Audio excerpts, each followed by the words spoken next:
bold flavor, smooth finish, made with real fruit. This spirit doesn't back down. Hard Hide, the original fruit whiskey, 86 proof. Not for the thin skin. Kevin, is Mickey Loomis going to do the unthinkable? And I'm not talking about trading down. Thomas, hit that intro. Welcome to Saints Happy Hour podcast, always with perfect pronunciation. Same thing as Demario Thomas. I mean, I don't know, Demario Thomas is like... It's a linebacker and a receiver, and he just mashed them up. Anyway, Demario Davis, same thing. Now grab a drink and enjoy the show. All right, everybody, welcome to another edition of Saints Happy Hour podcast. As always, we are presented to you by Hard Hide, Ponchatoula Strawberry Whiskey, and Bev Test's best flavored whiskey of 2025, Chilton County Peach Whiskey. I'm Ralph Marlboro. I'm joined by everybody eventually. Dave's here. Kevin was here. He was running to the little boys' room or something. Andrew will be here when he gets here. Thomas running the show back in Poland. Hi to everybody in the chat. Ton of people as always. Fresno Saint. Who that golfer? JG. Peanuts, yeah, Jason Champagne, Oppenheimer, Jerry G. Just a ton of people. So many people. I can't get to them all, but thanks for joining us as always, guys. On tonight's show, Demario Davis is gone. Cam is probably gone, but it's not official. But who's going to be harder to replace? Also, more likely to happen in 2026. Mickey Loomis trades down, or he does something even more unthinkable. Plus, weekend story time is incredible. We have multiple ones. As we always. had so many to pick from. Everybody did their homework, or mostly me and Dave did our homework, and we have incredible stuff. And listener questions via the hotline, possibly if the audio holds out. Thomas, as always, if we reach $100, I'll drink something horrible the patrons have sent me. Mystery flavor and peanut butter. How far are we away from my crippled run? Damn, mystery flavor. All right. So as you can see, we are 136 week on a 136 week donation streak. 20 weeks to go. You can guys make it to 19 tonight.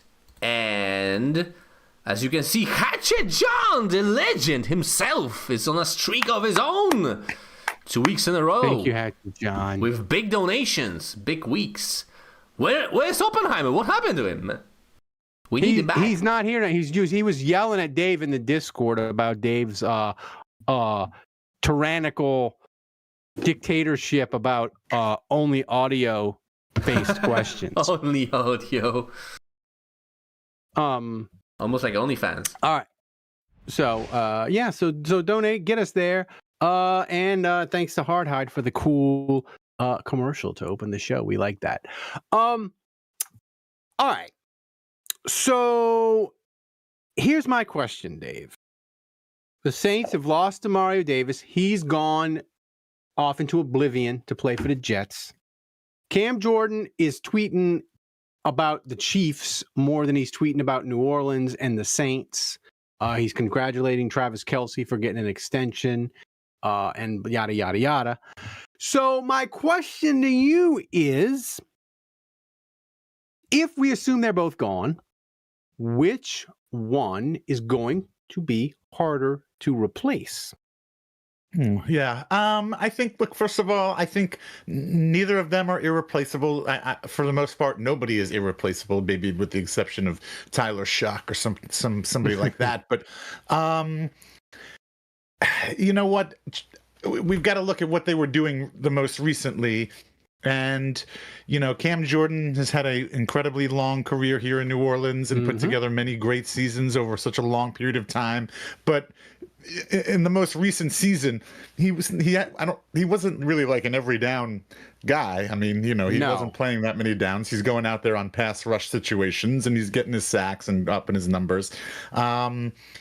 And Demario Davis was an every down guy who's running around there. And I don't have the numbers in front of me, but probably had damn near close to 100 tackles, if not more than 100 tackles this season.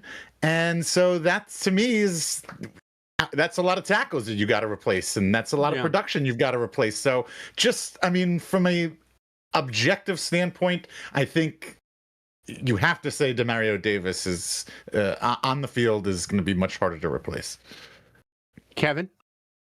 So I am looking at Demario Davis's 2025 stats. Dave said that he had how many tackles did you say? I said he had to have damn near 100, if not more than 100.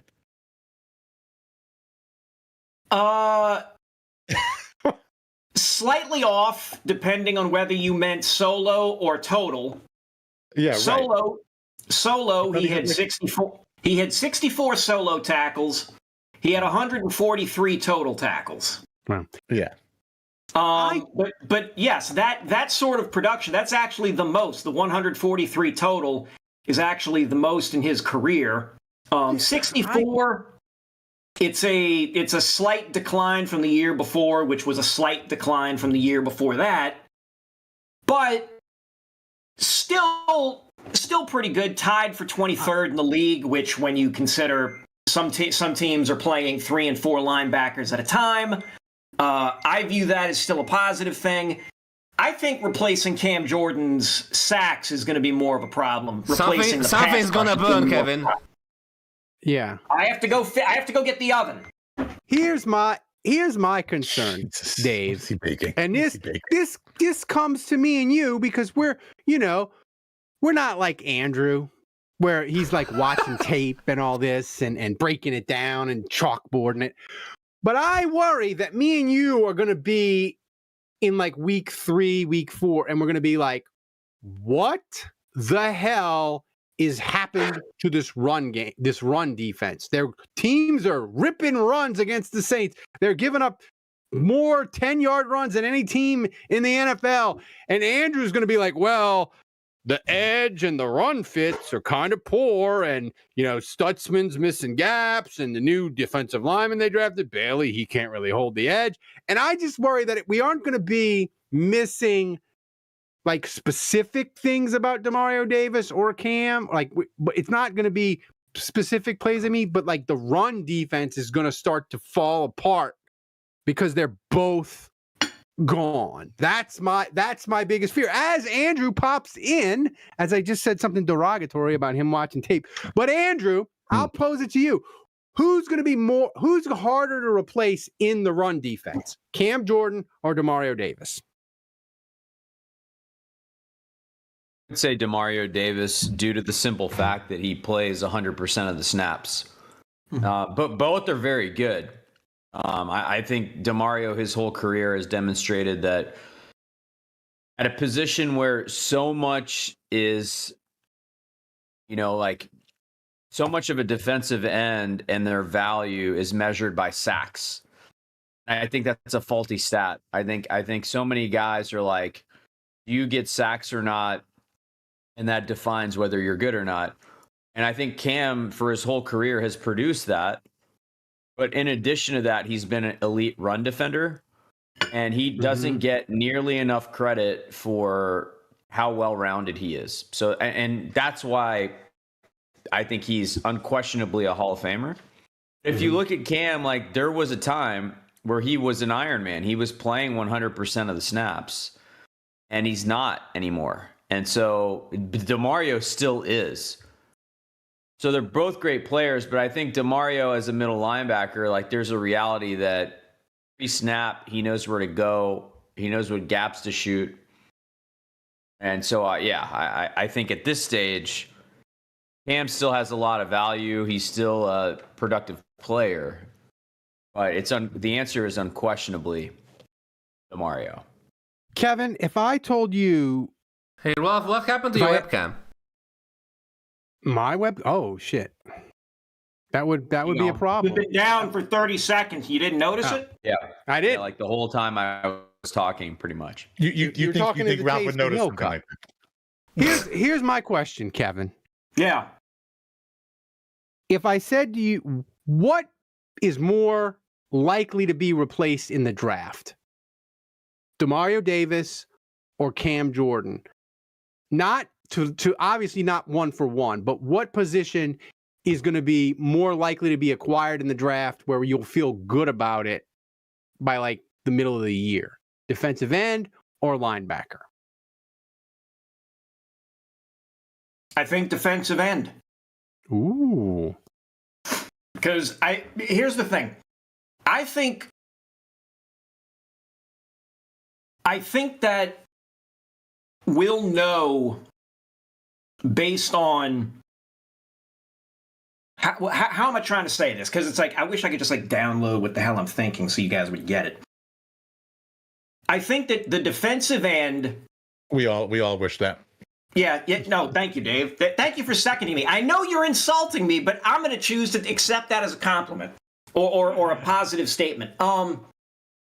Defensive end, edge rusher, I look at that as like, if you get like this pure athlete, like this raw talent, I think that would show on the field more than if it was a linebacker, because you'll just see a one-on-one matchup of a guy manhandling somebody, constantly getting pressure, getting sacks, getting after things. Whereas like a linebacker, it's like you got to be in like 10 different places at once. Mm-hmm. So it'll be a lot harder to sort of see things and like figure out what they're doing. Whereas like an edge rusher, you can just look at, are they getting to the quarterback? Are they creating pressure? So I think it'll be easier to see the result from the edge defender if they're doing their job. Dave? Well, that's interesting. I think that I would also go with defensive end, but maybe for a different reason than Kevin. And I think that's just the fact that we're picking at 8. I mean, we're fairly high up there, and I swear to God, I do not expect us to be picking this high next year. I bet you that. But we need a defensive end. We're picking 8th. This is our chance potentially to maybe get one of the top defensive edge pass rushing guys available, and like this is where you get those guys. This is where you get a elite guy. You have to draft them. Like you can't, like you either draft them or you pay $1 gazillion for them in free agency. And so like I think this is our chance. Like this is our chance to maybe get one of those guys. So I like defensive men. Dave, where do you think we're going to be drafting next year? Go on record right now. Below 20. Wow. Okay. That's a win. Tomas. Check the timestamp. All right. Hey, Tomas, Andrew, check the timestamp on this. I am known for my toxic positivity and my ridiculous optimism. But I have a question for you that I was thinking about. Are you concerned that the Brandon Staley defense in 2024 or 2025 got the Rob Ryan dead cat bounce of 2013? Where remember the 2012 defense was horrible. Rob Ryan came in, he was going to Miss Mays, he was eating ice cream, he was making runs to Dorignex, and the defense was good. But then in 2014, it went back to being terrible. Are you concerned that the 2025 Saints defense was a mirage, and when you combine all the losses on the defense, it's likely to be much worse in 2026? This is a great question. I just want to, like, before I answer, I want to say that been so many times where I've shit all over Ralph for how horrific his questions are, how the question is stupid, it was poorly prepared. I feel the exact opposite here. So well done, Ralph. You crafted a good question. So you're saying the key to me being a host is having over 100 degrees fever, then I come up with good questions. Yes, that is what I'm saying. Yep. I didn't realize you had 100-degree fever. I'm sorry. Hope you feel better. I hope you take some shots. Maybe the alcohol kills it. Yeah, look, I'm petrified. I'm terrified. to the point where you just laying all that out, I think I may have just shit my pants. But no, yeah, that does scare me. Yeah, I worry that it was like lightning in a bottle, and the defense played really well last year, and like we definitely can't count on it. I guess the solace that I take is that there were a couple guys like DeMario and Cam that felt cooked, and Brandon Staley found a way to extract whatever they had left, and like when you look at their corners and Kool-Aid and Quincy Riley and Jonas Sanker at safety, like no one looks at that on paper and they're like, oh yeah, the Saints defense, like they got some players. No one does. So I feel like he was very restricted in terms of the talent that he had. I don't know that was the case with Rob Ryan and how disastrous it got, or like even I would say Greg Williams, and then in year 3, like how disastrous it got. I don't really look at the talent on those teams and think, yeah, like they blew it because they had no talent. I actually think they had talent and they sucked anyway. And I feel like Brandon Staley had a real shortage of talent and he was able to do really well. So that's my solace. Yeah. I am worried. And then you lose DeMario, you're possibly losing Cam, and that all adds up to a lot of uncertainty and a lot of concern. So, yes, I will back up. I agree with Kevin and Dave. I think Dave said this too, but like I think they drafted defensive end. I do think, I guess the slight pushback that I would give to Dave, like Mickey Loomis has a long history of picking defensive ends when he's in the first round, particularly in the top 10. So picking a defensive end makes a lot of sense. You could get Sonny Styles there, the best linebacker. So I guess that would be my only pushback. I feel like the Saints have internal options at linebacker, be it Caden Ellis. I understand he can play edge a little bit, but Caden Ellis, Pete Werner, and Stutzman, I don't feel like there's a ton of edge options. You got Granderson and Chase Young, and that's kind of it. And given Loomis's history, like I think defensive end is absolutely in play at number 8. Andrew, what's the feeling internally from the Saints? Because I know you have way better sources than me. Because Caden Ellis, for Atlanta, he played every play. He wore the green dot for them, and he called the defensive plays. But we don't think of him as like a leader, middle linebacker, kind of like DeMario. And the Saints had a bunch of bonuses in his contract for sacks. So, like, what's the plan for Caden Ellis? Is he going to be the third down rusher to replace Cam, or what's their plan for him? I think he's a linebacker. So when I say that, I mean whether he's the Mike or he's off ball. People like to say that the Saints are running a 3-4, like that's their new scheme. The reality is most of the time you have you have 2 linebackers and you have multiple DBs, right? More than 4. So I don't really buy this like the Saints are a 3-4. I think they like to employ a 3-4 look that they can use on first down and against some teams more than others or whatever. But I think the base defense for most teams is a nickel these days. So my gut is that Caden Ellis is going to be one of the 2 linebackers at the expense of either Stutzman or Werner. And I would guess that Ellis is going to play more than those 2 in terms of snaps per game. I think all 3 play. And I know that, look, I mean, they'll have training camp to figure this out. But I think what the Saints really like is versatile players that they can move around. I think they like a safety that's versatile, that they can move around. I think that's part of Brandon Staley's defense, is that he has chess pieces that are versatile players. And I think Caden Ellis fits into that. So I absolutely think if they go to 3-4, he'll be an outside edge guy. In those situations, I think there are situations where it'll be 3rd and long, and they'll put Ellis on the edge, and Stutzman and Werner will be the 2 linebackers. So I think there are options to move him around, and I think they really like that flexibility. But make no mistake, I think when there's 2 linebackers, he's one of those two most of the time. All right, I got a serious football question for Dave. But Thomas, I hear the donation bell. Give us a donation update real quick. Yeah, we are only $1.70 away, thanks to Vice President Chuck for $20 tip via Stream Elements, Ralph puking because of fever or booze, then thanks to Who Dat Golfer 28.3 super chat. Alcohol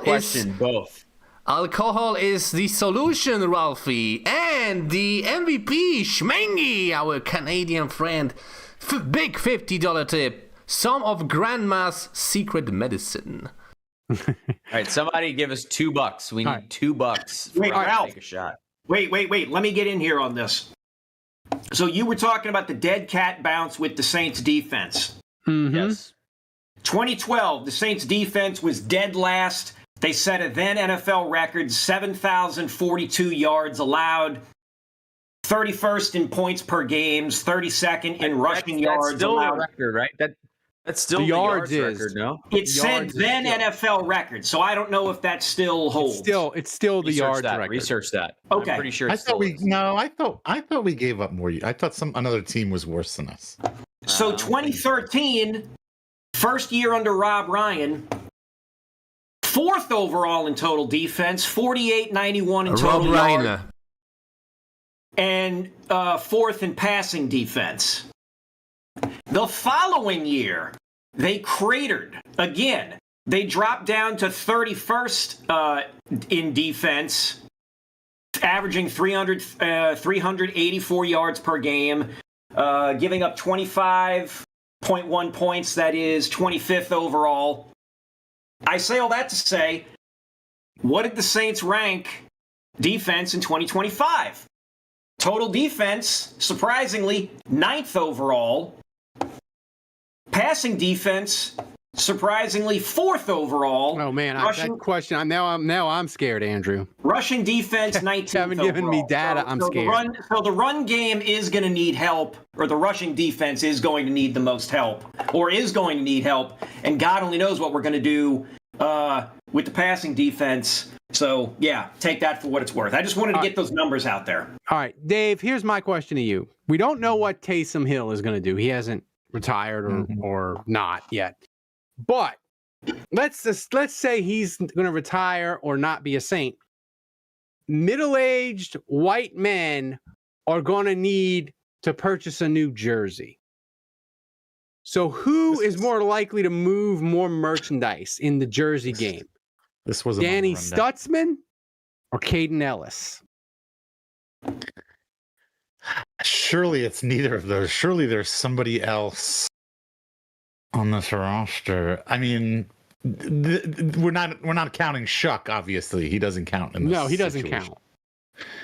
count. Caden Ellis or Stutzman. Perfect Okay. question.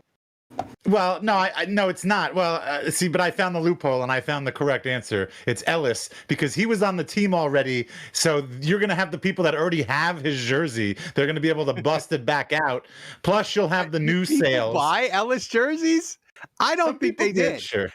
Wait, I they don't didn't think buy they them did then. Why because would they buy them now? But why would they buy them Well, he's now? coming back now, but I don't think people are like, baby, break out the Ellis. He was only good for like 8 games for the Saints, and then he left. Right? He wasn't.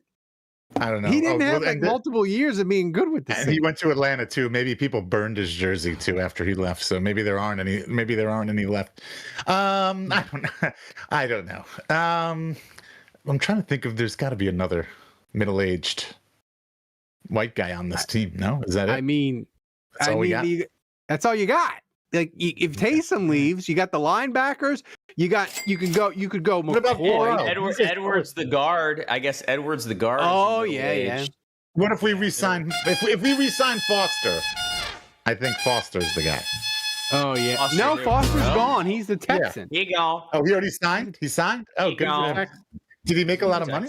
All right, I'm doing the peanut butter. one. Oppenheimer taking us over the edge Guys, with the message. I have to say this. I have to say this real quick because I went down a rabbit hole of research. I mean, if this isn't the saintsiest thing you've ever heard in your life, I mean, and you'll get to Mbappe maybe, Ralph, and that's pretty saintsy, I have to say. But this is the saintsiest thing I have ever heard in my life. the most yards by a team ever in a season in NFL history. Most yards produced by an offense is the New Orleans Saints in 2011, 7,474 yards. Most yards ever.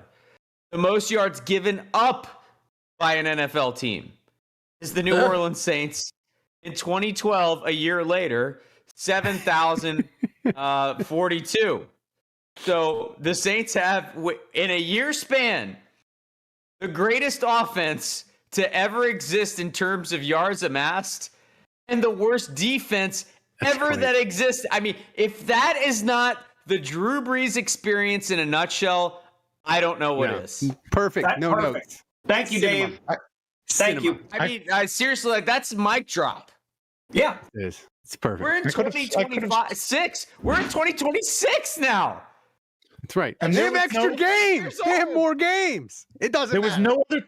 there was no other team since after 2012 who gave up more yards. I really thought somebody correct. bested us. That's correct. The most I will wild tell you thing what about happened after that, Dave, is we also became the most penalized defense in NFL history and the defense that gave up the highest quarterback rating in NFL history. So we broke a couple other records of futility. But I digress. Yeah, it was incredible. All right, I got to drink this shot. Here we go. Yeah, while you drink, let me read Oppenheimer's message, who took us over the edge. Chase Young is moving more jerseys. Oh, Ralph's suffering.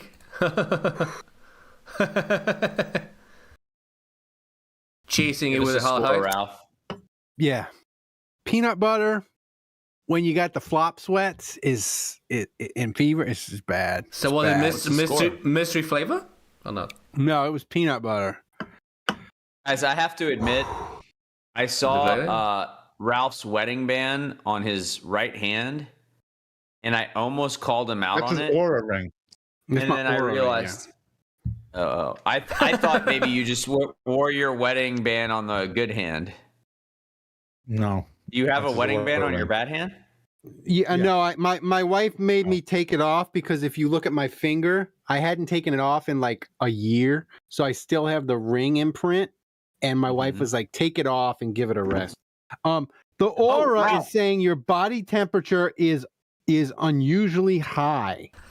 No shit. I wonder why. Ralph. So where's I your wedding band, Ralph? You just don't have it? I just you don't have have that it ring on to right tell you now. that. Wow. He replaced it with an Oura ring Yes. permanently.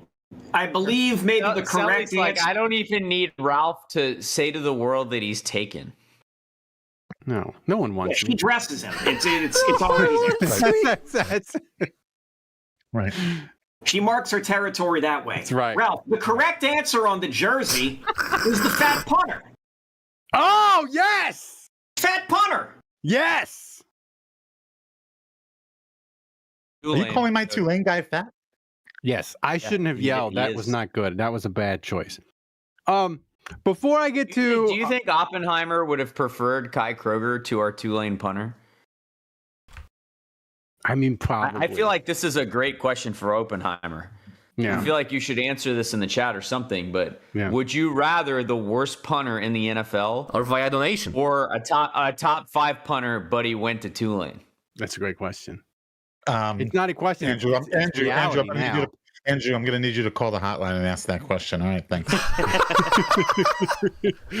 All right, before we get to our next topic, Hard Hide Ponchatoula Strawberry Whiskey is a strawberry flavored whiskey blended with aged wheat whiskey, American light whiskey, Cocktail and Sons, strawberry lemon syrup, fresh strawberries from Jonesdale Farm in Ponchatoula, Louisiana. It's 86 proof. The whiskey is blended and bottled at the Sugarfield Distillery in Gonzales, Louisiana. Don't forget to check out Bev Test's flavored whiskey. Best flavored whiskey of 2025, Chilton County Peach Whiskey. You can pick up a bottle wherever fine spirits are sold in Louisiana, Mississippi, Texas, and Tennessee. To learn more and to find a location to get a bottle near you, go to hardhidewhiskies.com or do the, what do you call it, Thomas? Because I have 102 QR fever. code on the screen. The QR code. Next Do to the the logo. QR code on the screen. Hard Hide Ponchatoula Strawberry Whiskey is supporting Saints Happy Hour all football season long. So support the people who support the show. Grab a bottle of Hard Hide Ponchatoula Strawberry Whiskey today. It can cure a fever. All right, Kevin, Ralph. this is for you. Mickey Loomis has never traded down in the first round. Until now. Come on. And the Saints, heading into 60 years of playing football, have never drafted an LSU player in the first round. So I ask you, Kevin, what's more likely to happen in 2026? A trade down or picking an LSU player in round one? The LSU player is more likely. We have Mansour Delane. I don't know if it's Delaney or Delane. Delane. Okay, thank you. Mansour Delane. The guy blazed the.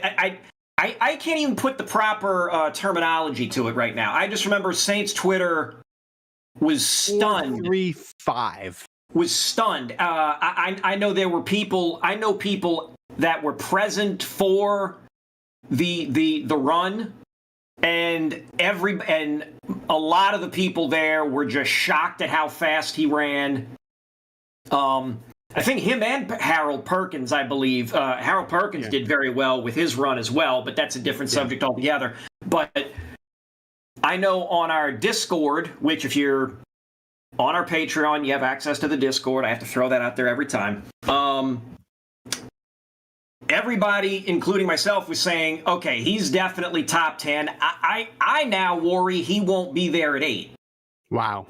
I'm afraid he won't be there at 8 because there are 4 teams that need a corner: the Raiders and the Jets, the Browns, and the Commanders. Yes, and they're all ahead of the Saints. Now look, Mendoza will go to either the Raiders or the Jets. He's going to the Raiders. Stop. Listen. I'm not discounting the fact that the Raiders could potentially take somebody else and just say we'll find a quarterback some other place and whatever. I'm not discounting the fact that either one of those teams could do something smart. The Commanders seem likely that they would get him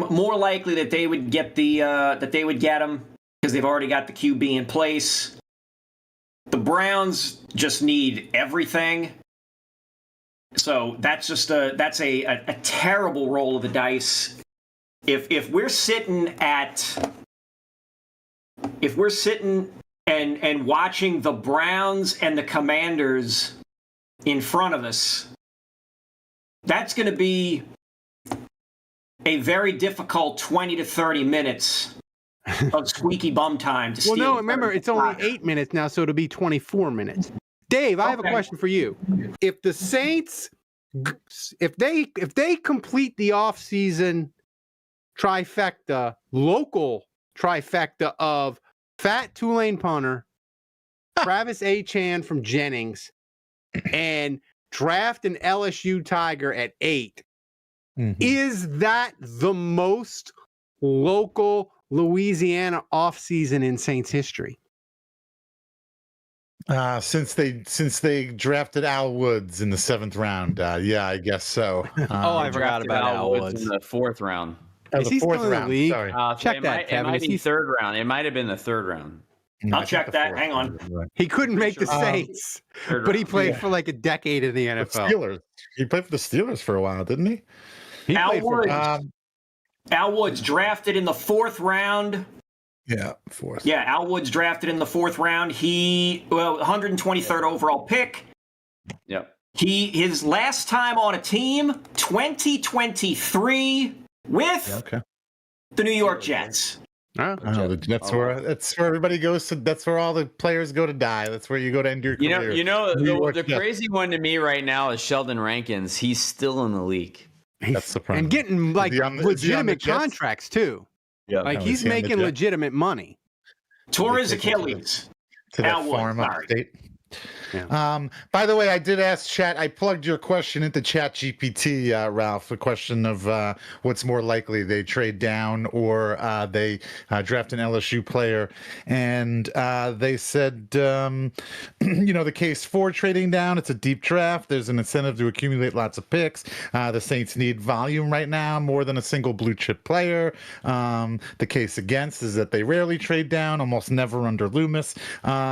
But they give trading down a net 30 to 40% chance, approximately. So they're saying Brother, it's live. I roll It's with live. that. I'll I easily. know you. I take knew that. you would take that. I knew you would take that. And then the likelihood This of is further drafting. proof that ChatGPT has no effing idea what it's talking Well, about. Exactly. no, This is hold on, why hold this on. is why Sona is now Sora is dead. Sora. Good. Good. Wait, hold on. Let me finish though. Likelihood Yeah. of drafting an LSU player. There's a lot of strong LSU prospects: Harold Perkins, Mansour Delaney, and they obviously scout LSU heavily because they're down the river. But their mock drafts consistently link them to non-LSU players, and they can traditionally go best player available. So ChatGPT is giving that about a 15 to 25% chance of happening. So they're giving trading down more of a chance than drafting an LSU player. and I but I will say this in ChatGPT's defense, to counterpoint what Andrew was just saying. Realistic, most likely scenario, they say, is neither of those. Highest probability outcome by far is they just stay at 8 and take a best player available that's not from LSU. So they know what's up. I have to say, I was very. I don't feel like ChatGPT threw out the possibility of a trade up, which That's we right. know Mickey Loomis is absolutely addicted to. I have to say this about ChatGPT. I was trying to get ChatGPT to create me some AI slop that I could throw onto Facebook. And I said, ChatGPT, I want you to create me a calendar of 30 days of Atlanta Falcons insults. And it gave it to me. And I said, these Didn't aren't do it, huh? mean enough. I need these to be mean All right, hold and on, hurtful Colin, come and here. nasty. And ChatGPT wouldn't cross the line and was telling me that it's like, you need to be nicer. These are as mean as I can get. And I was like, ChatGPT, you're a failure. All right, Colin. First of all, what's more likely? The Saints What's up, Colin? take an LSU player at 8 or they trade down and handicap it for us? Like, so give me a percentage chance of each one. Okay, well, Saints take a LSU player. Probably only could be Mansour Delaney, right? So Did you guys hear how he pronounced that, by the way? Yes, Yeah. Mansour Delaney. Delaney, yeah. Yes. is that Okay. wrong? No, they don't know how to pronounce it. Ralph you do. can't say anyone's name right. I'm not an Keep LSU going. guy. That could be an announcer. I'd say I give that like 25% chance, maybe. Okay, I and mean, what it's about definitely That's high. possible. Trading down, probably like a 40% chance. That's 40? What? Hey, Kevin will take Colin that. trading Colin down, GPT. any more Saints. I mean, to Get not- on the train, Cullen. Down. Cullen basically just spit out verbatim what That's what basically ChatGPT. He literally Colin, repeated ChatGPT. Colin GPT. Wow. GPT brain, man. Like never Wow. trades down. Like it's like 5%. Yeah. GPT No. brain. I feel we'll trade down and take a trash alignment. Wow. Give Okay. it to me. Wow. See, you heard it here, All right. folks. Make it Yeah. the headline. Dude, Trading down is live. ChatGPT, one and the same. There you go. Saints trading down in the first round is live. Wow. Kevin, remember Colin's underage, Maybe man. I've got it Remember all that. wrong. Maybe all these years of being, socialized to Mickey Loomis's way of thinking has me just like dead set that he's not trading down. Maybe I'm the idiot here. Maybe Cullen and ChatGPT are onto something, and Kevin that I'm just not privy to. Jason Champagne Both reminds me. Zoomers. We traded up to get Al Woods in the 4th round, by the way. Yeah, that's right. That's Of right. course we did. Not down. Thomas, it's back. We got a trivia. Is it from Budrich? Yeah, obviously. All right, let's do who some else, trivia. man. I forgot to include it last week. Sorry, Budrich. Run into the back. Nice, Dave. Nice, man. All right, so the trivia question of the week is who was this is a question for Andrew apparently. Who was the first player to first play for the Saints, went to Atlanta, then came back? Wow, this is. I thought we talked about this yesterday, or last week, and we tried to think of another guy besides Caden Ellis who's done this. I mean, Michael Haynes went Atlanta, Saints, Atlanta. Craig Hayward went he go? Saints, I didn't Atlanta. remember Bobby that. Hebert went Saints, Atlanta. Morton Anderson went Saints, Atlanta. Brett Maxey. Joe Did Horn. Morton come back? No, he never did. Morton did He not never come came back. back. What I need Joe to know Horn about came back. comeback, what I need to know about comeback is does it imply that they played a game? 'Cause Yeah. Joe Horn, I believe Joe Horn signed a 1-day Yeah. contract to. All right. Let me check. I'll check Joe Horn. I will not check anybody else. I honestly, Andrew, I have no idea. Like I'm gonna say Butteridge is trying to trick us, and it's Caden Ellis. I know Aaron Stecker went to the Bucks and came back. Did Aaron Stecker go to the Falcons? I feel like Stecker did. I'm tempted But to did say he come Aaron back? You got to Stecker, come but back to the Saints. I think Aaron Stecker Do you came have to come back immediately? Or can you go Eventually. somewhere else and then come back? Or eventually? Yeah, I feel Did like John Carney ever play for the Falcons? I need to ask him. No, he never kicked for the Falcons. I need to ask some questions before. Okay, let's think. Like Curtis Lofton, but he was with the Falcons first. Wayne Gandy never came back to the Saints. Thank God. Onyemata hasn't come back. I don't know, Ralph. Can you think of other guys that I can't went think to of the Falcons anyone. that defected? I can't think of anyone. I feel like we named all the guys that defected. I feel like this is either going to be Caden Ellis or somebody we've Latavius never Street. heard of from like 1970s. Yeah. I can give can't you see a that. hint if you want, guys. All right, give us a hint. Give it to him. I looked it up. I know the answer. No, come on, man. Fucking goes never with gonna do bathroom and cheating. I was never Don't going tell to us the answer, Dave. Give us a hint, Thomas. I'm not going to tell you the answer. Hold on. First of all, I'm not going to tell you the answer. Second of all, I didn't need to go to the bathroom to cheat. I just sat here on my phone. Why would I need to go to the bathroom to Sat Would, on your phone? The answer is not Caden Ellis, correct? Yeah, it's a defensive player who came to the Saints in the 90s and then returned in No. the 2000s. Well, then I don't have the answer. Then I don't Wow, have the so answer. like a guy that played so his career was over 10 years old. Ashley Right. Ambrose. Well, that- It's Ashley Ambrose. Oh, it is. That's it. Ooh, That's that, it. that feels That's like it. That That's feels it. like All right. it. Well, That's I'll the say one. this. Okay, well, I'll say this. But Morton Anderson did come back to the Saints apparently in 2006. No. That's what ChatGPT says. No, because Morton Anderson was kicking on the Falcons in 2006. No, Andrew's He right. definitely Did not. Yeah, I think it's Ambrose. Big brain Andrew got it. We needed a hint, but Andrew got it. Yeah, that's it. Ambrose played 1 year for the Saints, was incredible, got a huge contract from the Falcons, then came back to the Saints and And was completely terrible. cooked. Yeah. Yeah. It's it's Ambrose. All right, Thomas, give us the answer. All Big right, brain Andrew got it. All I right, think. before I give you the answer, let me read something from the chat from Oppenheimer. He said, Dave cheated and was still wrong. Man.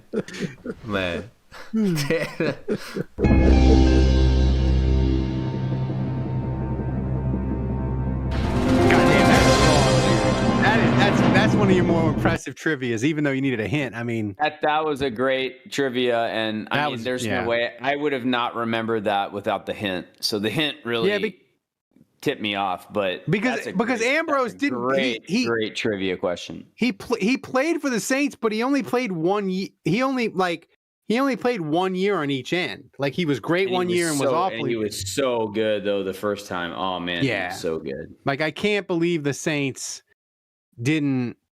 Well, the Saints didn't understand how to run free agency then. They're like, oh, he led the league in interceptions. Let's let him test the market. No, fucking sign his ass, you Eric. All right, Thomas. Before we get to the Saints Happy Hour viewer questions via the hotline, Saints Happy Hour viewer questions are brought to you by Hard Hide Ponchatoula Strawberry Whiskey and Bev Test's best flavored whiskey of 2025, Chilton County Peach Whiskey. You can pick up a bottle wherever fine spirits are sold in Louisiana, Mississippi, Texas, and Tennessee. To learn more and to find a location to get a bottle near you, go to www.hardhidewhiskies.com or scan the QR code on the screen. Thomas, did we get phone calls via the hotline, and was the audio good enough to understand as you play Take It to the Top? I thought you wanted me to play it, man. I mean, Yeah, you'll you see. did. It's up to Thomas. Dave. If he wanted fucking hotline, he'll get the hotline, man. Actually, hold on. I just want to say, I'm going to say one thing. If this is great and everything works out, yes, this is all me. If this doesn't work out and it sucks, this was Blake Zekin's idea on the Discord. Already throwing him under the bus, man. Random patron under the bus. Great leadership. How have you managed to? How have you cultivated a T-shirt empire? Wow. How? Incredible. Just I hate my customers. That's peak capitalism. Man. Kidding. Peak capitalism. Couldn't do without you people. Couldn't do without you guys. Love you. all right, Thomas. What's first up on the hotline? Damn, I gotta take it to the top off early because it can't play. Whoa. Chill out, man.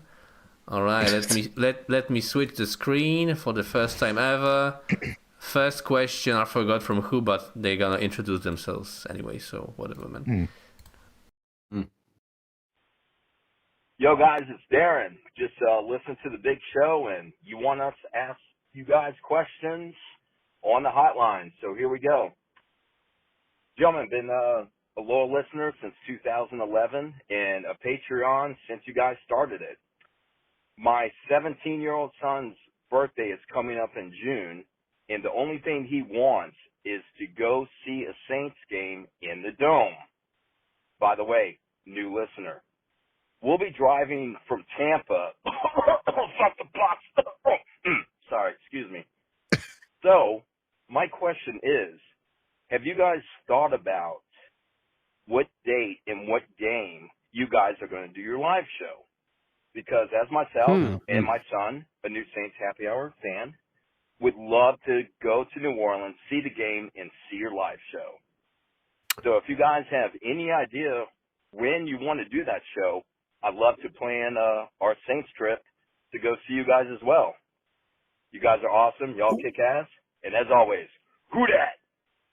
Well, thank you, Darren. We're Incredible. the live show. We want to do it, and I have to say, a lot of patrons have messaged me and said in the Discord, you know, you didn't do it last year, you weren't able to do it because we were trying to do something and it fell through, sponsors and all this. And we're trying to do it again. We got to wait for the NFL schedule to come out first. Like Right. I like to do it at the beginning of the year, but we got to see the schedule first. We don't even know like how the schedule's going to. Did we get the name of the 17-year-old son? I missed that. Did he say that? No. He didn't say. Okay. Well, it sounds like he's Darren- a new listener. Darren Jr. So Darren Jr., thanks for DJ. listening to us. Welcome to the party. I hope that your lifetime as a Saints fan, because you're still in your infancy, I hope that it's much better than ours. We did get one Super Bowl, so it could have been worse. But I hope you experienced a lot more success than we did. And that's awesome. I mean, look, I think about like how far we've come. I get a little bit nostalgic when I hear questions like this. Not to get like sentimental, but Next 20 year's years. 20 for this podcast. 20 we years. will have been doing this podcast for 20 years. And I mean, he said, what did he say? 2011, I think he said, was how long he's been a listener and on Patreon, or he was on Patreon when we first started, and now he's got his son listening. So it's like a second generation listener. And I mean, it's just crazy that we've been at it for this long and that our listeners are so devoted that they want to come to the game, and he wants his son to experience a Saints game for the first time, and he wants to plan it around when we're going to be there doing our live show. Like, I just I'm speechless. Goosebumps. Seriously, like the fact that you're even asking that. That's a special level of psychosis. I want to say, Totally. But I want to say, I'm so honored. Seriously, I want to say this. A longtime patron who's been with us forever and is a huge listener, Vance, not Vinny and Maine, but Vance. Andrew, he gave me a list of like historic things that we did. This dude was so diehard. He knew the first Patreon episode behind the paywall. Do you know what it is? I didn't, but he reminded me. Dude, I mean, seriously, I mean, there's no shot I could recall this. None. It was the Teddy Bridgewater trade from the Jets in 2017. Wow. Was the first ever Patreon episode behind the paywall. We've been doing Patreon episodes that long? That's right. Damn. Mm-hmm. And do you remember, like, were we excited about that trade? Were we like, whatever? Were we mad? We were, and then we were like, ooh. It's a third round pick. That's kind of pricey, but it worked out great. Like, you know. Yeah. All right, Thomas, what's next? That wasn't even really a question. Hey guys, that was more first like time, just long time. First of all, I've got a question for the question time now that Dave is saying that we've got to call in. But first, I just want to give Dave some props. For us who are listeners only to the podcast, Dave really does a great job of keeping it moving. But here's my question. Now that we know of the prevalence of cousin marriage in this country and its legal places, does Kevin consider moving to a state where it is legal and pursuing a new dating pool? Anyway, love your show, guys. Please have a great day. Bye. Wow. That's a perfect question because in the chat, Kanu to you is asking for a love update. So, Kevin, maybe you can kind of parlay like your love update with your willingness to maybe date a cousin. Maybe you can kind of roll that all into one. Not willing to date a cousin. Would you be willing to date a hot cousin? No. No. I feel like what about one of your cousins that's on Ozempic? I hear that. I feel like you would have to. That's a call back to the pre-show that you have to be a patron to get that one. That's right. I feel like what that means you'd have to move to Louisiana, right? Because that's where all your cousins are. Like, do you have what other state would you move to where you have a large concentration of cousins? Yeah, that's it, right? Yeah, I mean that would be it. That would be it. And no, I have no intention. Wants to know, what about a second? A second cut? No, I'm not. Hey, what if it guaranteed Saints trading down? I'm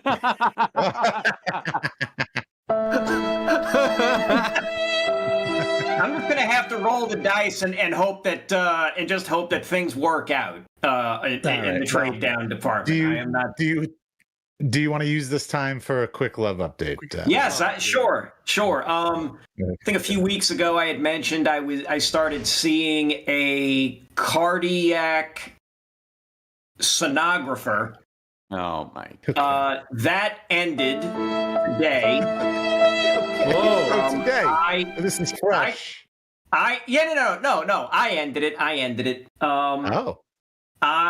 think the last 2, maybe 3 days, I had just had this feeling bubbling up that it wasn't working. Like, it just didn't feel right. Did she take it well? Feel like, was it the fact that she was in the medical profession? Are you wisening up here? No. You're in medicine. She gone. No. Right after the cousin news, huh? She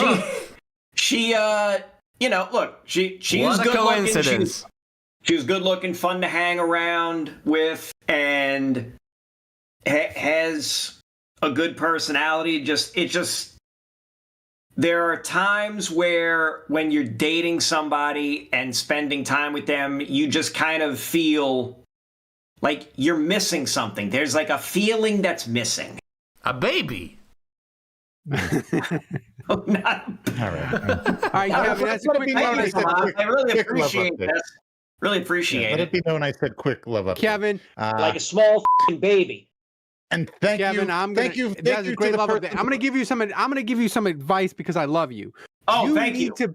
You need to be like my wife and settle.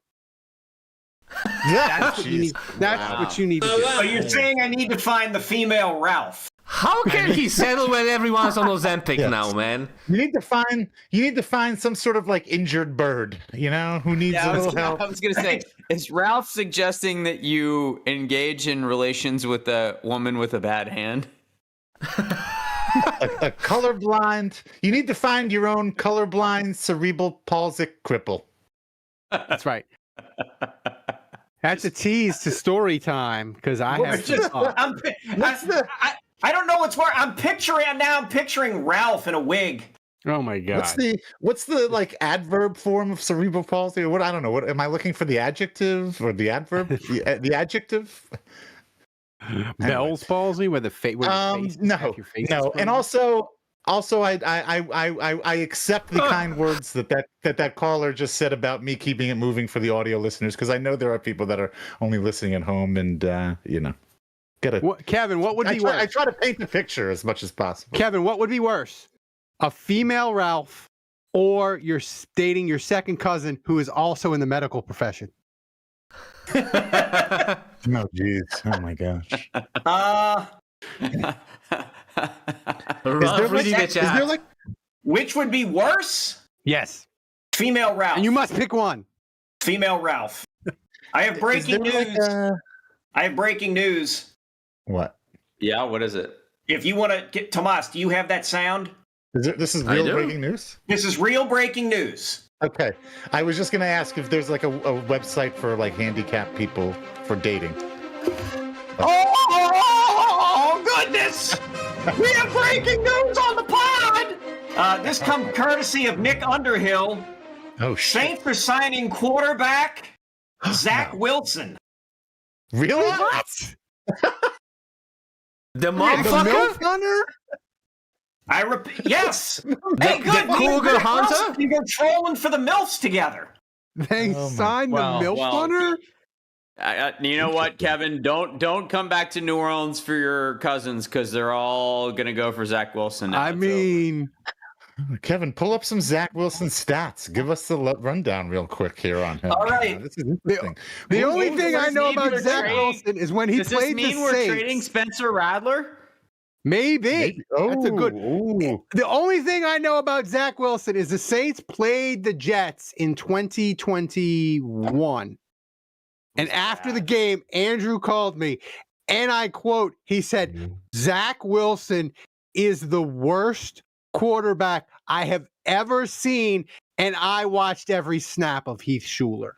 That's an exact quote. Okay. Zach Wilson played the Saints one time. That's what Ralph is talking about. December 12th, 2021. Jets against the Saints. What the hell was the score? I just had it. No, I don't. He went 19 of 42, 202 yards, no touchdowns, no picks, 59.8 rating, sacked 3 times for 24 yards. The Saints won. How many points did they? Yeah, how many points? The Saints won 30-9. Yeah. Let's see. I'm pulling up Zach Wilson's overall stats. I remember a first down was hard to come by in that game. Well, see, look, I think Zach Wilson in his career, he is 12-21. He has his career high QB percentage he hasn't completed a full season yet. His career high was 2023. He completed 60% of his passes. Career high in yardage was 23-34. He has only thrown more touchdowns than interceptions once in 2023, 8 TDs to 7 picks. And yeah. Kevin, So, I've got a good I'm not gonna lie. I love this. I love the signing because there's no pressure, there's no expectations. and I've seen what Sam Darnold has done in stops after the Jets. Seen what, and I'm not saying it's going to go this way, but I've seen what Daniel Jones has done at his next stop. And I just think there's a lot of veterans that they get drafted and they're young with their first team. They get thrown into the fire immediately. Yeah. It's a disaster. They kind of get written off as, okay, this guy sucks. And I think there's a lot of like 27 to 30-year-old quarterbacks out there that have been in the league for a while. And sometimes it's the second team, sometimes it's the third team. And, sometimes like they're just Jacoby or they're, I don't know, some other guy where like they get a chance to start Brian Hoyer. Like they get a chance to start with some other teams and it just never takes. Like they're always mediocre. But this guy was drafted second overall. Like someone saw elite talent and potential in this kid. And obviously it didn't work out with the Jets. And the Jets suck.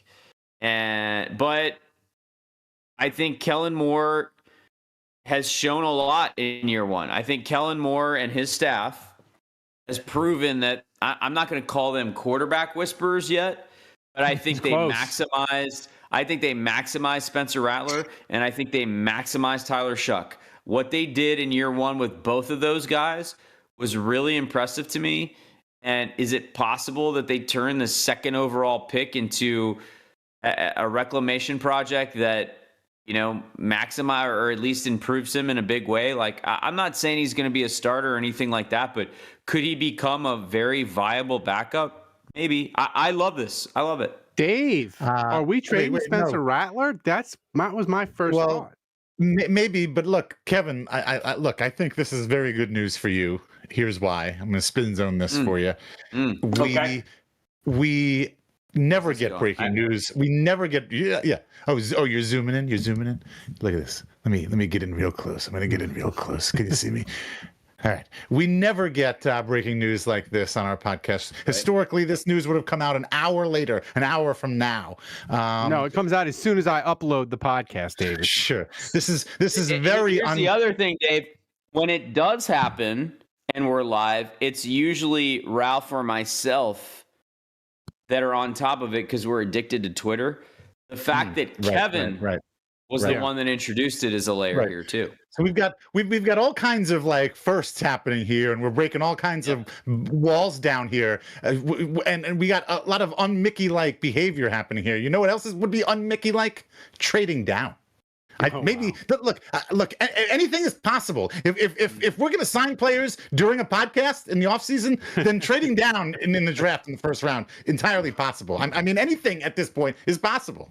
Get on the train. Get Cullen in here. Tell Cullen GPT, we just upped it to 50%.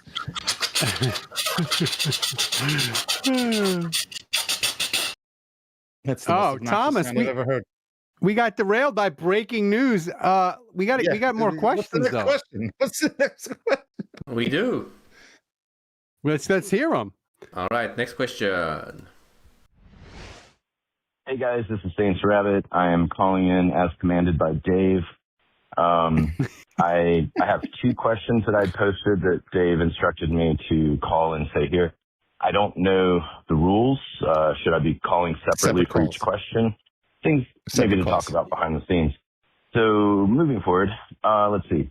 First question for me, is Ralph correcting Kevin's pronunciation of A-Chain the first time Ralph has ever correctly corrected someone else's pronunciation? And we'll let that sink in, I suppose. And second question, from Dave, you should love this one. It's a philosophy question. Here we go. Roger Goodell, Bill Vinovich, and Mike Cerullo are trapped in a collapsed mine. The canary has died. There is only enough oxygen for one to survive until rescue. There is also a gun with 2 bullets. Who makes it out alive? Love you guys, everyone except Dave.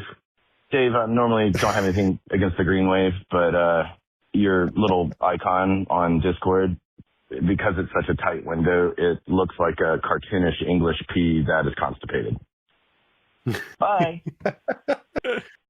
First thing on the 8chan, yes, it's the first time ever, but I think it was just because Kevin hadn't seen the press conference that he No, I totally missed. I didn't see it. And he didn't see it. So it's probably first and only time. So it's like Haley's Comet. It comes by every 75 years. If you missed it, you won't see it again. Dave, answer the second one about the coal mine. I feel like this is a joke, and there's supposed to be there's a real answer to this. I don't know what it is. I think it involves somebody killing. I feel like the options here: Hitler, Stalin, and Mussolini. No, I feel like Goodell gets both bullets. That's what it is. That's what it is. Right. It's no. That's right. Goodell gets both. That way, the other two aren't eating up all the oxygen anyway. That's right. Yeah. So that's right. That's right. Shoot Goodell twice. So one to the chest, one to the Actually, head. no, I'm sorry, Vinovich. I'm sorry. I'm shooting Vinovich twice. You're shooting Vinovich twice. Yeah. Yes. Yeah. I mean, you know what? Here's the thing. Without Cerullo, I don't know that Goodell can ever whack us the way he did. Oh, yeah, that's true. Are we trying to change? Well, when does this happen? Are we trying to change history? No. I'm assuming this happens after the now. fact. Yeah. Okay. Yeah. This is ipso facto. This is after the fact. Correct. Well, I guess to me so Cerullo can't hurt us anymore. So I feel like Vinovich and Goodell are much riskier to the Saints' future prospects. So I think I'm willing to let Cerullo walk because, I mean, he can't hurt us anymore. We'll never hire him again. But Goodell is the commissioner. And, I mean, to a less likely extent, Vinovich probably won't ever referee a Saints game again, but could. Has he since? He is not. He hasn't, right? He's not. Here's a question for you. Here's a question for you, Kevin. I think I waste each bullet on Goodell and Vinovich, and I let Cerullo walk. Honestly, here's a question for you, Kevin. The NFL is probably going to have replacement referees. What would scare you more? The Saints having to play with replacement referees or Vinovich refereeing a Saints game? Oh my gosh. Why are we going to have replacement referees? There's going to be a referee lockout again? Yes. Yeah, because the league that makes billions upon billions upon billions of dollars every year can't seem to pay people. It can't seem to pay refs to be fully employed year-round. I'm excited to referee a game, though. I'm excited. And can't between TSA and the NFL refs, I feel like we're starting to look more and more like my childhood in France every day. Is ICE going to start reffing games? Is that what's going to happen? Brother, I need to keep my mouth shut because I'm going to say some things that could bite us in the ass. All right, get audited by the Treasury Department. So, Thomas, that the question segment on the audio was good. It didn't sound like it was on Dave's phone. So I think so far. So we don't. Are we done? We have one more. I have one more that's quick if you want. Okay, I was going to say, I'm taking a lap because I think this is a brilliant idea. This has been great. I'm taking a lap. Pat myself on the back. Also, you're taking credit. You bet. Yeah, sure. Absolutely. This is a great segment that'll. This wasn't Blake Zekin's idea. For years to come. Who? Yeah. All right. Final question, guys. Final question. So here's Jason Champagne's question of the week. Over under of the week. How many questions is Dave going to shoot down in the Discord chat this week? Am I going to shoot down? I mean, he was. I mean, he was shooting down a lot. The answer is all of them. He was threatening people. Hold on. Whoa. Getting pissy with Oppenheimer. Dave was on a mission. I have not shit down or shit on anybody's questions. I'm merely saying ask them on the hotline. I didn't say gave zero opinions about the questions. Yeah. Maybe that's not true. I don't know. But here's the thing. Realistic. I hate to give Dave credit. I hate to give Dave credit, but this has gone incredibly well. And Thomas, it keeps the hotline active. Usually, like the hotline goes dormant for too long, and then Google is like, "Hey, if you don't use it, you're going to lose it," and that's why we have a new hotline number because we lost the hotline, and I had to set it back up. That's why it's a different number from what it was. So begrudgingly, Dave, this is a good idea from you. Yeah, what I would encourage some of you to do next week is to call and ask about Kevin's love life. the weirder the question, the better. And ask about Ralph's bad hand and insult Tulane. Those would be great. Season, the weirder the better. Yeah, see, that's me in the Discord. All I said was this question will not be answered unless it is asked in the hotline. Again, I love your questions. Your questions are great. When you read it, it sounds very terse, though. It does. It is terse. It's an explicit instruction. I'm not asking. Yeah. So it's a success. So take your victory lap. All right. So now it's time to get to story time of the week. Oh, This could get lengthy. Singer of the week. This could get lengthy. What about Girthy? I'll go first and be quick. Because Andrew may go because Andrew got free tickets to somewhere because he's Andrew and he just asked for stuff. But I'll go for mine. Thomas, put the screenshot up. We don't want to get banned from Discord or demonetized from YouTube because we're showing guns. But this dude, right here, Dayton Weber, he was a cornhole champion. He has no arms and legs. But he's been arrested for murdering a couple of people. He has no arms and legs. But he shot the people in his car. One guy. And they have video of him shooting the gun. And I want to say, go ahead. What, Kevin? No, he shot and killed one person. One person. He shot and killed one person. He asked the other person in the car to help him dispose of the body. My bad. The other two people. So that's how gossip is made, Ralph. Here's my thing with this. This is horrible. He's doing all the cripples in the world a disservice, which I am one of them. Cripples, our whole thing is people say they could never commit a crime because they don't have arms, they don't have legs, they can't work both arms. So like all our plans to like rob banks and commit crimes, this dude is out here allegedly murdering people. He doesn't have arms, he doesn't have legs. He's going to blow the whole thing. I had a whole crime scheme planned out, not murder, but nefarious activities I was going to do. And people would say, well, Ralph could never rob a bank. He could barely walk. He's only got one arm. It could never happen. That was going to be my whole cover. This dude blew it all because he's out here committing murder with no arms and no legs. In Charlottesville. Yep, he's hiding out. Hiding out in Andrew's basement. You have set back the cripple's dream of crimes decades. No, he was. Decades. See, now I didn't. You took the crime angle. I thought maybe he would be like your Batman because I'm assuming there was an argument in this guy's car, and I'm assuming the guy he ended up.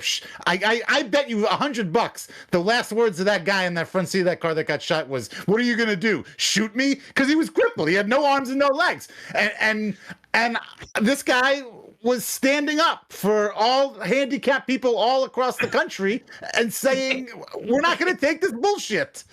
And so this is your Batman. This is your Batman. No, he's not my Batman. He has ruined all our intricate crime plans, and we were going to use being crippled as our cover, and he's blown it all. All of it. Like Kaiser Soze. Like he's doing what on behalf of all crippled people? Crime. He was standing up? Oh. Hang on now. Fair point. Remind me, did he just shoot someone or did someone die? Was there someone died? Somebody died. Oh, this guy's a murderer. Yeah, someone died. So I mean I feel a little messed up because like talking about this because like someone died and I feel bad making a joke because I don't know it feels messed up. That's rough for you, man. We're not making a joke about the dead man. But I mean I can't lie.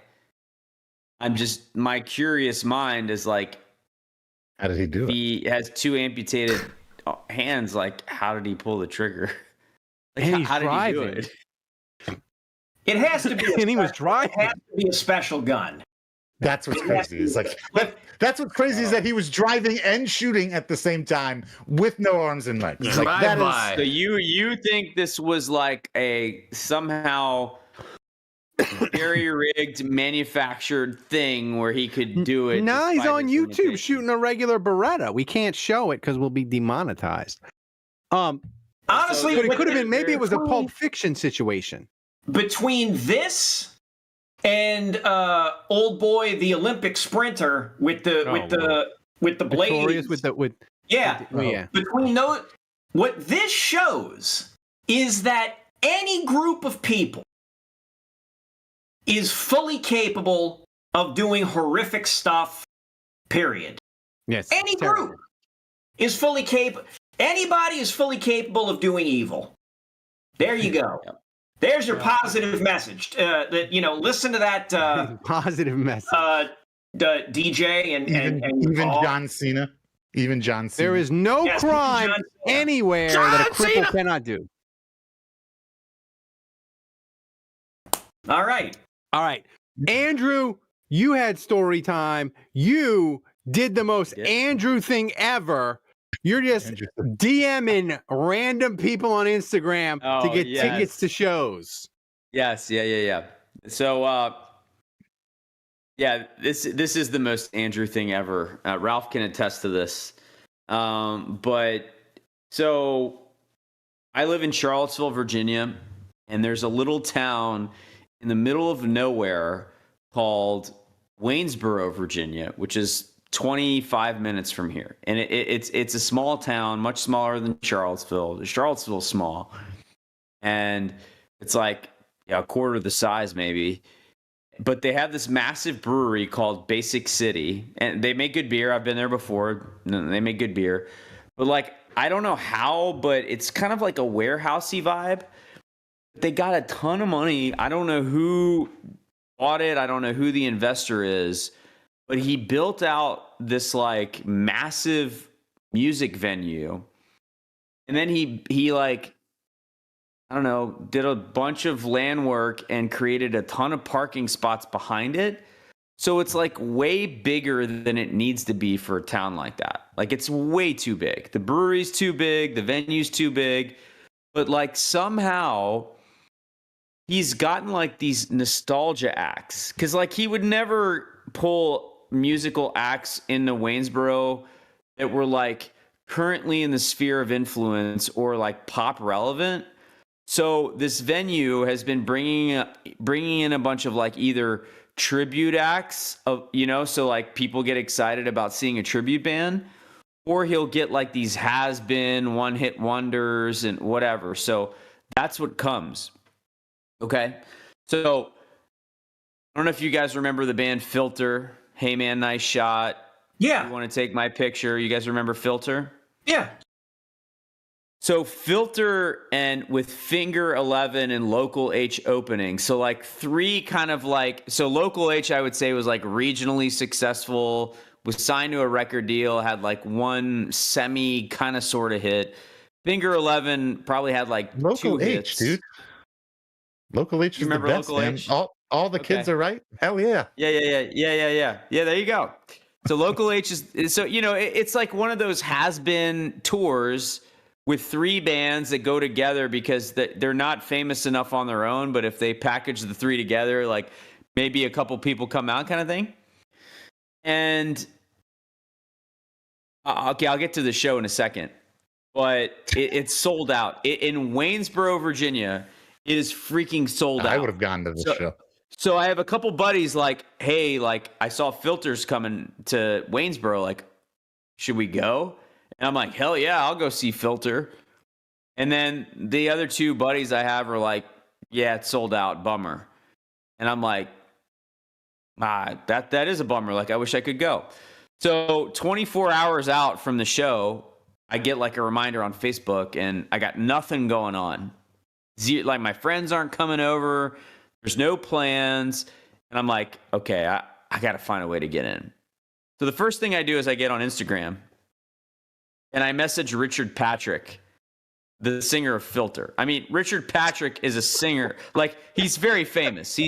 Richard Patrick, and he is Filter. Like, just so like people, for a frame of reference, Richard Patrick was the original guitar player of Nine Inch Nails before he formed Filter. So he was in Nine Inch Nails.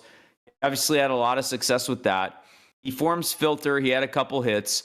And a fun fact about Richard Patrick is that his brother is an actor, a very famous actor, and he was the Terminator in T2. Oh, yeah, Robert Patrick. Oh, wow. Oh, We all know Robert Yes, Patrick. Robert Patrick, Jesus. the T2 actor, is Richard Patrick's brother.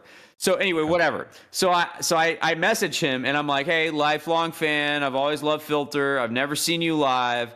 Would love to see you. I mean, I swear to God, like, this shit never happens to anyone but me, you know, because like Not even Dave. Ralph is my witness. Like, I don't give a shit. Like, I will shoot my shot and I have no It's shame. incredible. I wish I had this. I wish I had this courage. Literally 2 hours later, I get a response from Richard Patrick, and he just writes Andrew Juge +1 on the guest list. Damn. So, I'm like, I see this, and I'm like, holy shit! Like, I'm going to the show. This is insane.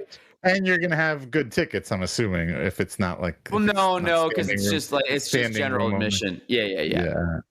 But. So I go and like I text my buddies and both of them are one of them's like, yeah, I had a big night, like I can't go out again. The other one's like, I would, but my daughter's home and my wife's out. So I strike out with them, and then like I kind of don't have any other friends here in Charlottesville that would. So you just shot Sydney Sweeney. So you just DM'd Sydney Sweeney, and you were like, "Hey, Sydney Sweeney, what are you doing tonight? I got tickets." Yeah. Robert Patrick's brother just gave me tickets to the show. And that's how you cheated on your wife. Jesus. Okay, easy. Jesus. No. So like, no one wants to go with me, and then like the rest of my sphere of influence would never go see like an industrial metal rock band from the '90s, like that. You know, like So I go by myself. I go by myself to the show, and yeah, I had a great time. It was cool.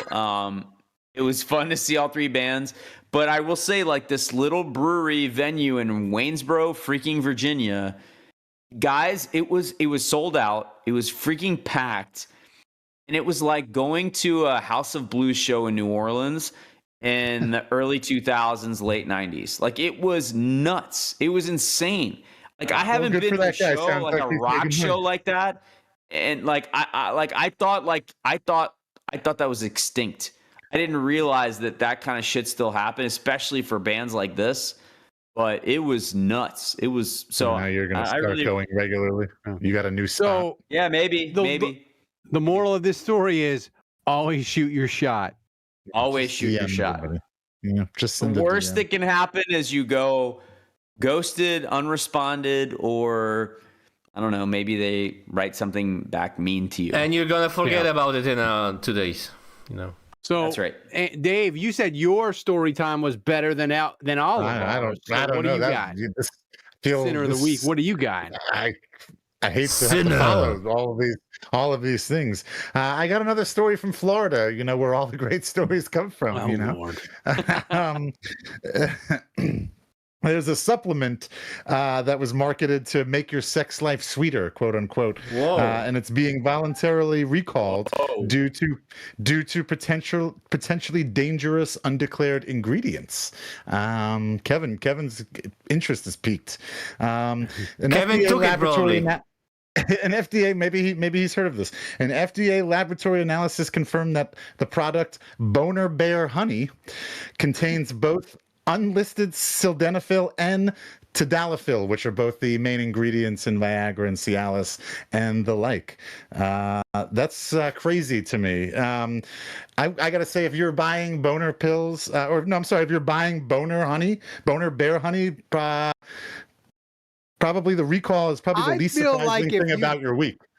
If you buy Boner Bear Honey at the gas station in Florida, you get what you deserve. Like I feel like I can say that with absolute confidence. Like I said, I think if you're buying that, I think this recall was the least surprising thing about to happen to you this week. Kevin, it's the most Florida thing ever. Go ahead and Google boner bear. See what comes. Yeah, no, sorry, not going to do it. Not going to do it. Of course. I don't. I wonder if the logo is man. I wonder if the logo is Winnie the Pooh, except Andrew. I feel like Dave is a habitual line stepper. I feel like he is a habitual line stepper. It's funny. Nice try, ChatGPT.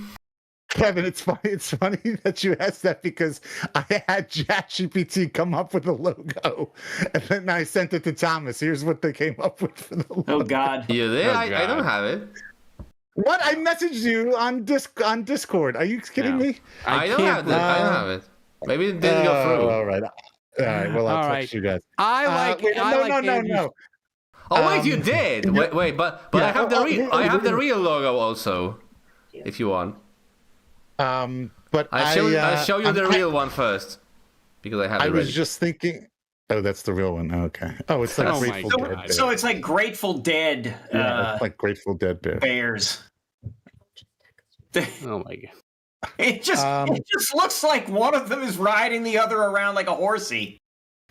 It looks. I just picture there's some old like British guy. It looks like something on Saturday Night Live that is like a kid's candy that is horrifying to parents. Right.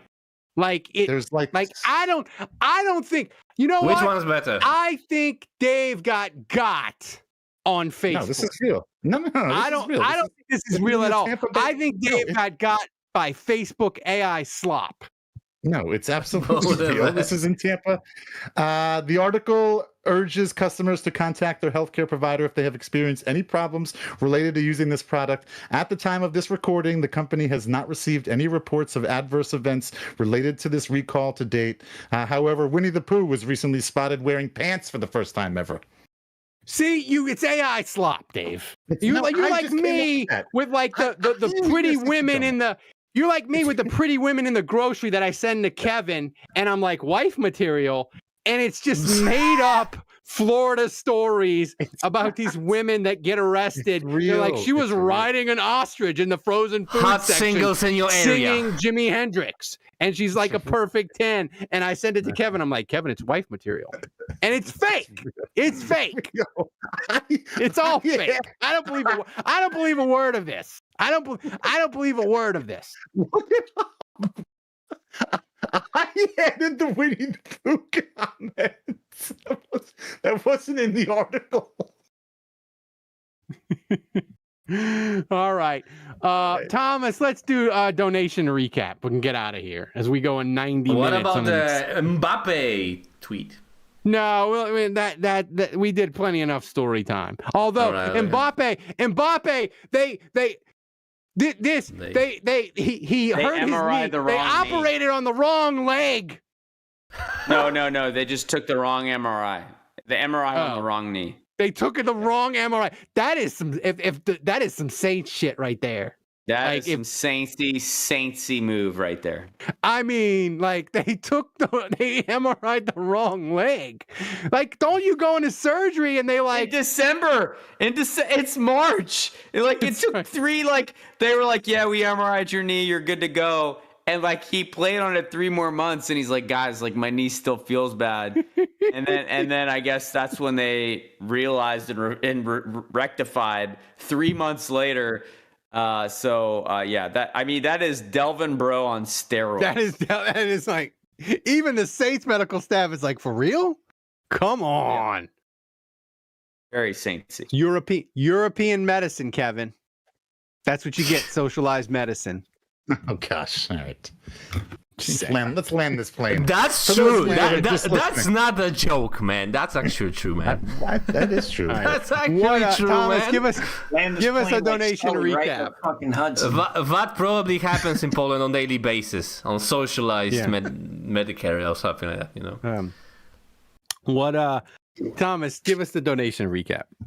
All right, donation recap. Let me switch the graphic. Damn, I added so many things.